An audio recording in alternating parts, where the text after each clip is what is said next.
इनकी सुलह को तुम्हारे बाप ने बयान करना है, सुलह भी बयान करना ये है असल मसला।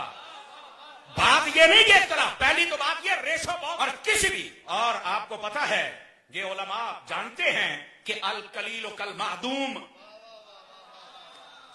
कि जिसकी रेशो थोड़ी हो समझो कि ये मसला है ही नहीं।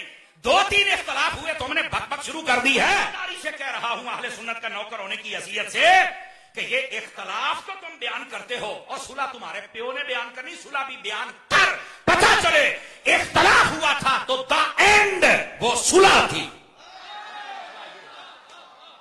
तो फिर मेरा ने चूंकि हैदर के गुलाम बैठे हैं, मैंने कहा जब उनकी सुलह हो गई तो हमारी भी सुलह हो गई है ना। लेकिन ये मसला है, दुश्मन तो आग लगाने की करेगा, आपने मसला समझने की कोशिश करनी है। अंडरस्टैंड कर रहे हैं आप मेरी बात को? नहीं कर रहे? मसला समझे आप हजरात। ये आहिस्ता आहिस्ता एक एक सवाल का जवाब आप तक पहुंचा रहा हूं ताकि मसला हल हो जाए। अजीजो आप आइए जरा अगली बात। ये बड़ा मसला उठाया जाता है कि जनाब हजरत अमीर मुआविया की लड़ाई हो गई थी हजरत मौला अली से। इधर देखें, मैंने कहा मैं जिम्मेदारी से कहता हूं, हजरत अली और मुर्जा पता क्या कहते हैं? जब आपसे पूछा गया कि ये इख्तलाफ हो गया है और इख्तलाफ की वजह भी सुन लें। इधर देखें, ये था कि हजरत उस्मान गनी थे मदीना में और थे नबी पाक के खलीफा सोम। मिस्री लोग आए, उनका इख्तलाफ था, हजरत उस्मान गनी शहीद हो गए। बहुत लंबा माहौल है, मैं वो बयान नहीं करना चाहता। तवज्जो है साइयों दी? जब वो शहीद हो गए तो चूंकि ये रिश्तेदार थे हजरत अमीर मुआविया के, और हजरत अमीर मुआविया ये उस वक्त गवर्नर थे मुल्क शाम के। तवज्जो मेरी तरफ भाई, तवज्जो।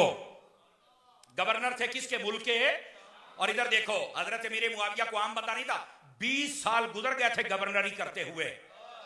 आवाज कमजोरों वाली है, कमजोरों वाली है। हाँ भाईजान, 20 साल कमोबेश गुजर चुके थे। ये हजरत फारूक आजम के दौर को पढ़े, आपको पता चले वहां का हाकिम किसको बनाया। और हजरत अमीर मुआविया कोई आम इंसान नहीं थे, ये वो थे जिनके लिए नबी पाक ने पहले से दुआ की थी, अल्लाहुम्मा अल्लिमहुल किताब वल हिसाब वक़िहिल अज़ाब। फरमाया या अल्लाह ये मुआविया वो है जिसको हिसाब का इल्म भी दे, किताब का इल्म भी दे, और इनको हर किस्म के अजाब से भी बचा। समझ आ रही है मेरी बात की? आप बड़े दानिश वाले बंदों में से थे।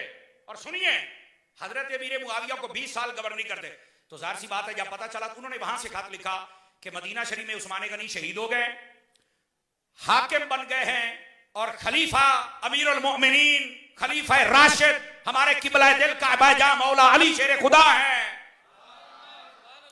हजरत अमीर मुआविया ने खलीफा राशिद हैं, आप मेहरबानी करें ये मिस्र के लोगों को भागने नहीं देना, इन सबको कत्ल कर दें, क्योंकि उस्मान गनी को इन्होंने शहीद कर दिया है।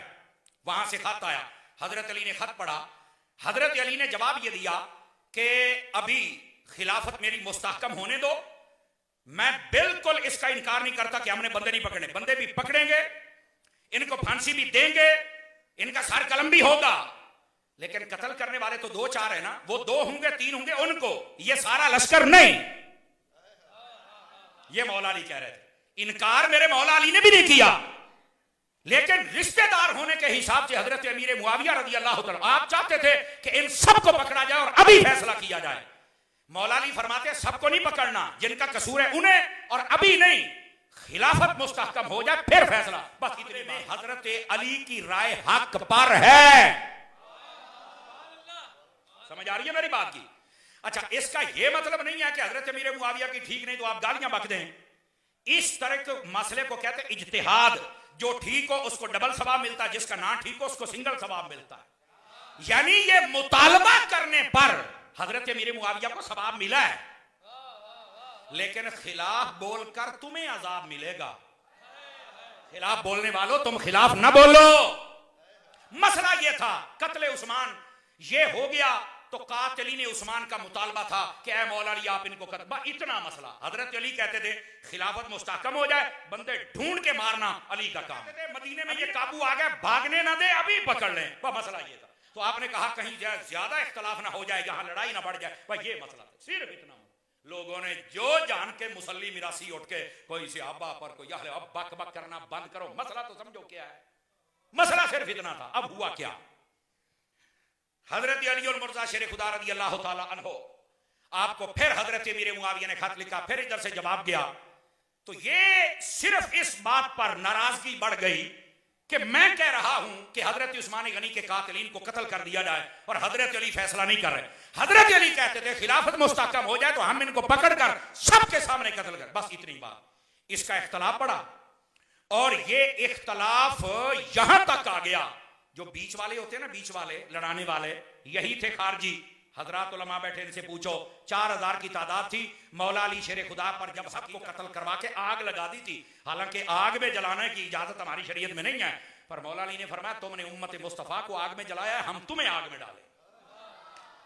समझ आ रही मेरी बात की? ये 4000 बंदे थे, जब हकीकत खुली तो सबको बर्बाद दिया। रह गई बात यह कि आपस में इख्तलाफ हो गया था। तो मैंने कहा हजरत अली का ये बात अगर हम ना दिखा सके फिर भी जो चोर की सजा मेरी। हजरत अली को जब कहा गया ना कि अमीर मुआविया आपसे लड़ना चाहता, फरमाया नहीं, ये खुबानो ना बगाऊ अलैना, फरमाया है वो हमारा भाई, जिसको अली भाई कहे।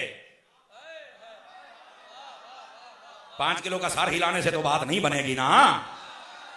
या आला हजरत ने फतवा रदिया में यही बात लिखी, फरमाया इख्वानो ना है हमारा भाई, बगाऊ अलैना, बस फरमाया कि उसको ना समझ नहीं आई मेरे मसले की कि मैं क्या कह रहा हूं, बस इतनी बात है हमारा भाई, जिसको अली भाई कह रहे और तू बकबक कर रहा है।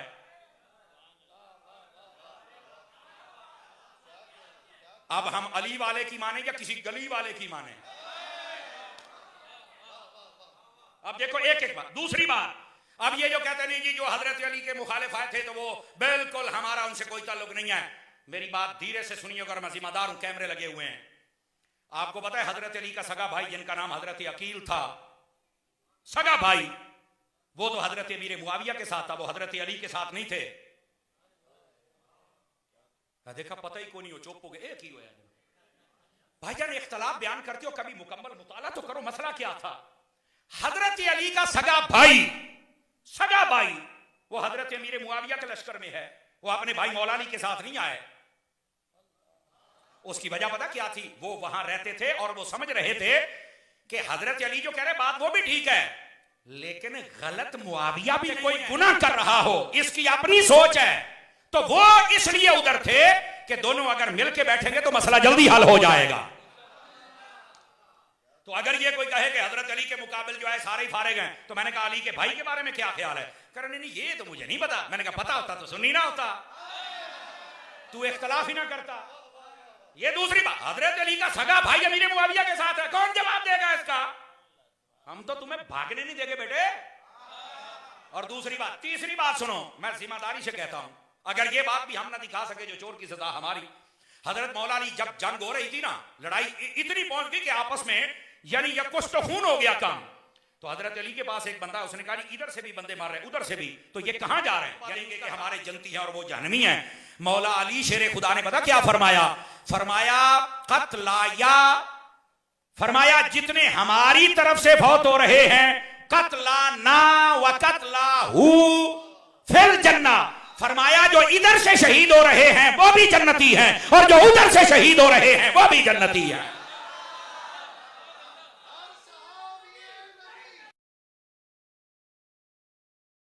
वाली नहीं, मुझे जवानों वाली चाहिए, जवानों वाली। इसका मतलब था कि हजरत अली और मुर्जा समझ रहे थे कि ये कोई तीसरा बंदा है जो लड़ाई को बढ़ा रहा है। हकीकत ये है कि है वो भी हमारे भाई, है वो भी जन्नती। और फिर इससे भी अगली बात, ये देखो मैं धीरे से बात कर रहा हूं, सिर्फ आपने चेहरे चेक करने हैं। ये जितने भी शहीद हो रहे थे, पता जनाजे किसने पढ़ाए थे? सबके मौला अली ने पढ़ाए। मौला अली के इस अमल से कईयों के जनाजे निकल जाते हैं। क्या जवाब दोगे? लगा मौला अली पे फतवा। जिनको तुम गलत कह रहे हो हजरत अली उनको जन्नती कह रहे हैं, जिनको तुम गलत कह रहे हो मौला अली उनके जनाजे पढ़ रहे हैं, जिनको तुम गलत कर रहे हो उनके साथ मौला अली का भाई है। कौन जवाब देगा इसका? बैठे हो, तगड़े होके बैठो अल्लाह के बंदो। अब अगली बात, अभी तो बात खुली है ना, आपको पता चले असल मसला क्या था। इधर देखो, इधर देखो। मैंने कहा जनाब ये जंग होगी, लड़ाई होगी, कहा बिल्कुल। हजरत अली का फतवा सुन लिया, कहा बिल्कुल। मैंने कहा इधर आओ, अगली बात भी बताता हूं। इसके बाद क्या हुआ था? अगर हमें नहीं पता, मैं कहा पता होता तो ऐसे बद अकीदगियां ना होती। उसके बाद हजरत इमाम हसन मुज्तबा रज़ी अल्लाह तआला अन्हु 6 माह खलीफा बने, 6 माह तक। तो आपको पता है सुलह का पैगाम हजरत इमाम हसन की तरफ किसने भेजा था? हजरत अमीर मुआविया ने खुद भेजा था। आपने कहा जी पहले बहुत नुकसान हो गया है, ये बात बीच में बढ़ती जा रही है, हम सुलह ना कर लें। तो इमाम हसन ने पता क्या कहा था? फरमाया हम तो हैं ही सुलह वाले, हम तो लड़ाई वाले। यही तो हमारी दलील है कि अगर हजरत अमीर मुआविया में कोई मसला होता तो इमाम हसन सुलह ना करते। और दूसरी बात, उस वक्त ज्यादा ताकत भी इमाम हसन के पास थी। इमाम हसन कहते ना हुन क्यों डर गया, आ ना, लेकिन अली का बेटा है ना, नबी का नवासा है ना, जन्नत का सरदार है ना। आपने फरमाया कि हम तो सुलह के लिए तैयार हैं, ये नहीं और लड़ाई होनी चाहिए। लो जी, हजरत अमीर मुआविया पाक बैठे, इमाम हसन पाक बैठे, सुलह हो गई जनाब। लेकिन इधर देखो, ये जो सुलह है ये ऐसे ही नहीं कि रातों रात हो गई। इसकी बशारत नबी पाक अलैहिस्सलाम ने तकरीबन 37 से 38 साल पहले दी थी। कितने साल? 37 से। हजरत इमाम हसन रज़ी अल्लाह तआला अन्हु आपकी उम्र गालिबन कोई 2-3 साल के करीब थी, हद 4 साल होगी। तो आप मस्जिद में जलवागरी फरमा रहे थे, आपने इमाम हसन को उठा के अपनी गोद में बिठा और पता क्या कहा? इन्न इब्नी हाज़ा सय्यदुन, फरमाया ये मेरा बेटा सैयद है। सैयद माना सरदार। और आगे पता क्या फरमाया?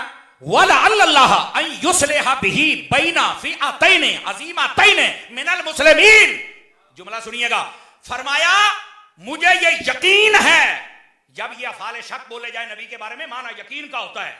फरमाया मुझे ये यकीन है कि इस मेरे बेटे की वजह से 2 मुसलमान गिरोहों के दरमियान सुलह हो जाएगी। 2 मुसलमान, मैं ऐसे नहीं जोर लगा रहा, 2 मुसलमान, तो जिनको नबी मुसलमान कहें, आज तो बातें कर रहा है। और फिर उलमा ने लिखा वो जो नबी ने बशारत दी थी कि 2 बड़े गिरोहों के दरमियान सुलह हो जाएगी, ये सुलह वही थी। इधर से हजरत अमीर मुआविया थे और इधर से इमाम हसन थे और दोनों मुसलमान थे। इनकी जब सुलह हो गई तो वो जो नबी पाक ने बशारत इल्मे गैब के जरिए दी थी, वो नबी का मोजज़ा सब लोगों ने अपनी आंखों से देख लिया। सुलह हसन व सुलह मुआविया ये तो मोजज़ा मुस्तफा है। अब जो इसका इनकार करे वो तो नबी के मोइज़े का मुनकिर होता है, और नबी के मोइज़े का मुनकिर मुसलमान नहीं रहता है। इसी वास्ते हम इस इख्तलाफ को हवा देने वालों को बनता नहीं समझते। सूफी आपके मोबाइल में कोई चीज है बेटे, मोबाइल जेब में डालना जरा, मैं आपको कह रहा हूं सूफी, आप सूफी नहीं है, आपको मूदी थोड़ी है, जेब में डालो। इतनी मरतबा कहने के बावजूद मैनू वाल सारे आउंदे ने। हाँ, और जिसका मैं रैंच टैंट करूं सारी जिंदगी फिर उसका इंजन को खोल नहीं सकता, तो मुझे तंग मत करो। सुभान अल्लाह फरमाओ प्यार के साथ। हमारे लोग इजी ले जाते हैं ना, ये मसला मैं डिस्कस कर रहा हूं और फिर जनाब मोबाइल क्या, ये अगर पाकिस्तान गिर गया तो मैं संभाल लूंगा। बात सुनो मेरी, और ये मसला बड़ा खास है भाई, और तवज्जो है। इंशाल्लाह ये जिसने गुफ्तगू सुन ली इंशाल्लाह दोबारा उसके दिल में ये शायबा बाकी नहीं रहेगा। बातें होती रहती हैं यार, कमाल हो गया ऐसे ही जनाब, कभी वो ये हो गया तो वो हो गया तो वो हो गया। इमाम शाफी से किसी ने पूछा, इधर देखें, फरमाया सहाबा किराम अलैहिम रिदवान के आपस के जो मामलात उनके बारे में क्या कहना चाहिए, तो आपने बड़ी प्यारी बात कही। आपने फरमाया जब वो मसला हो रहा था तो तू था? कहा नहीं। फरमाया तेरी आंखें थी? कहा नहीं। तेरे हाथ थे? कहा नहीं। तेरी तलवार थी? कहा नहीं। तेरी टांगे थी? कहा नहीं। फरमाया अल्लाह ने जब तेरे हाथों को बचाया, तेरी आंखों को बचाया, तेरी तलवार को बचाया, तेरे पांव को बचाया, तेरे जिस्म को बचाया, तेरी आंखों को बचा लिया, तो तू अपनी जबान को क्यों नहीं बचा लेता? बोलो ना यार। ओ भाई जब तू तब था ही नहीं, किस बात की है?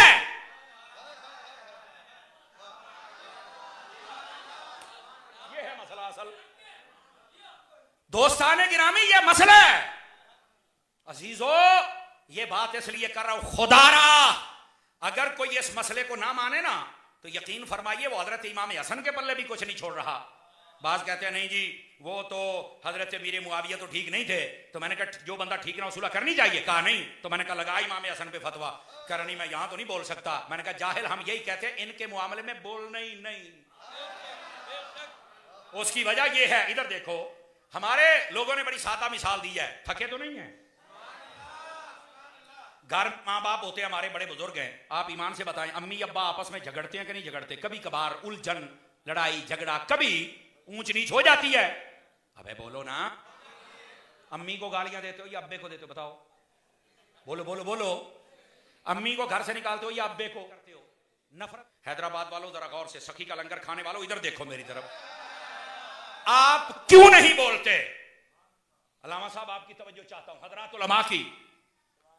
मेरे भाई अल्लामा गुलाम हुसैन साहब मदीने के मेरे दोस्त हैं, हुसैन आरिफ साहब मेरे मदीने के दोस्त, अभी इकट्ठे थे हम। मुनादिर इस्लाम साहब आपकी तवज्जो चाहता हूं, इधर देखो मेरी तरफ। इस बात को तो मैंने कहा, मां बाप तेरे सामने लड़े हैं और तुझे पता है कि यहां अम्मी का कसूर है या अब्बे का, ये भी तुझे पता है, चूंकि तू अंधा तो नहीं, पागल तो नहीं, सब तेरे सामने है, फिर नहीं बोलता। कह रहा भाई तारी साहब मैं नहीं बोलूंगा। क्यों? अबे मेरे बुजुर्ग हैं, बुजुर्गों की बातों में नहीं आते। तो मैंने कहा क्यों भाई? कहता जो बुजुर्गों के खिलाफ हो जाए ना, मैं एक का साथ दूंगा दूसरे से नफरत करूंगा तो लोग मुझे हरामी कहेंगे, बड़ा बेगैरत है, एक को मानता एक को नहीं मानता, तो बुजुर्गों की मुखालफत करने वाला हरामी होता है। मैंने कहा यही बता रहे हैं, जो इन बुजुर्गों की लड़ाई में आ जाए अगर वो हरामी है, तो जो उनकी लड़ाई में जाने की कोशिश करे वो कौन है? जैसे इनका अदब जरूरी है, हजारों दर्जे बढ़ के मुस्तफा के सहाबियों का अदब भी जरूरी है।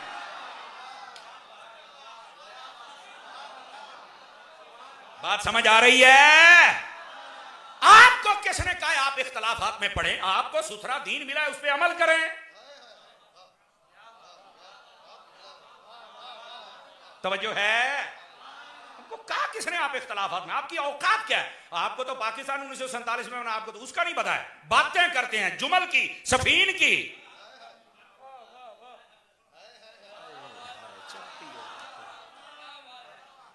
पता तुझे इस बात का नहीं है तेरे दादे ने घर कैसे बनाया, 4 ईंटे कैसे लगे, अब खच तुझे इसका नहीं पता, तू बातें करता है सहाबा को। फिर हम बातें करें तो अतारी सब जज्बाती नहीं होते। तेरे अंदर इश्क की आग होती तो मैं देखता तू कैसे बेगैरत बनता है, तू भी मेरे तरह गैरतमंद बन जाता ना। हाँ, अपने अंदर इश्क की आग लगा के रख, फिर तुझे पता चलेगा कि मुस्तफा के सहाबियों का रुतबा क्या है, मुस्तफा की अहले बैत का रुतबा क्या है।